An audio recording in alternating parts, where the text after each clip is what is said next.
Allez, c'est parti. On va parler de l'environnement de l'entreprise. Il faut bien comprendre une chose. Aucune entreprise ne vit dans une bulle, complètement isolée. Le mieux, c'est de l'imaginer comme un navire en pleine mer. Ce navire n'est jamais seul. Il doit composer avec le vent, les vagues, les courants et bien sûr, les autres bateaux. Eh bien, pour une entreprise, c'est exactement la même chose. D'ailleurs, en termes un peu plus techniques, on dit qu'une entreprise est un système ouvert. Ça veut dire quoi? Simplement qu'elle est en interaction constante avec le monde qui l'entoure. Elle influence ce monde et en retour, ce monde l'influence. Et c'est de cet échange permanent que naissent à la fois les plus grands défis, mais aussi les plus belles opportunités. Du coup, la question qui se pose est assez simple, c'est quoi ce monde? De quoi est fait cet environnement dans lequel chaque entreprise doit trouver sa route? C'est ce qu'on va essayer de cartographier ensemble. Parce que pour bien naviguer, il faut d'abord comprendre les eaux dans lesquelles on se trouve. Et cet environnement, il est en fait composé de deux grandes couches, deux niveaux bien distincts, mais qui sont totalement connectés. On commence par le plus large, la vue d'ensemble, le macro-environnement. Pensez-y comme l'ensemble des grandes forces qui pèsent sur toutes les entreprises, sans exception. Si on reprend notre image du navire, le macro-environnement, c'est la météo, ce sont les marées, les grands courants océaniques. Bref, des forces gigantesques sur lesquelles un seul bateau n'a, pour ainsi dire, aucun contrôle. De quoi on parle concrètement? Eh bien, il y a le contexte politique, avec les lois, les impôts. Il y a l'économie, bien sûr, avec les cycles, la demande des consommateurs. Il y a aussi le social et le culturel, tout ce qui façonne les mentalités, les compétences. Et enfin, évidemment, la technologie qui oblige tout le monde à innover en permanence. Une entreprise ne peut pas changer ça, mais elle doit absolument en être consciente pour survivre. Au final, bien comprendre le macro-environnement, c'est un peu comme savoir lire une carte météo à long terme.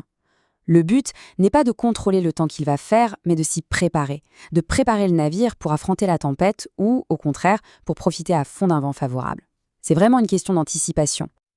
Ok, maintenant zoomons un peu. On a vu les grands courants, mais il y a aussi ce qui se passe juste autour du bateau. Les autres navires, les ports les plus proches, les routes commerciales directes, ça c'est le micro-environnement. Ici, on parle des acteurs avec qui l'entreprise est en contact direct au quotidien.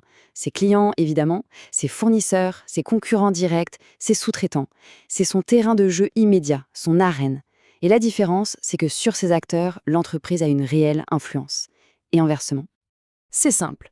Si le macro-environnement, c'était une question de survie à long terme, le micro-environnement, c'est une question de succès au jour le jour. C'est là, dans cette arène, que se gagnent les batailles, que se prennent les parts de marché. Et là, en voyant ça, la distinction devient limpide. D'un côté, on a des forces générales qu'on subit plus qu'autre chose et qui façonnent tout un secteur. Et de l'autre, des acteurs bien spécifiques sur lesquels on peut agir et qui définissent le champ de bataille de tous les jours. Bon, on a maintenant une carte assez claire du monde extérieur. Mais pour tracer sa propre route, un navire doit aussi parfaitement connaître ses propres capacités. Et ça nous amène à deux nouvelles façons de regarder les choses. Une analyse tournée vers l'extérieur et une autre, tout aussi essentielle, tournée vers l'intérieur.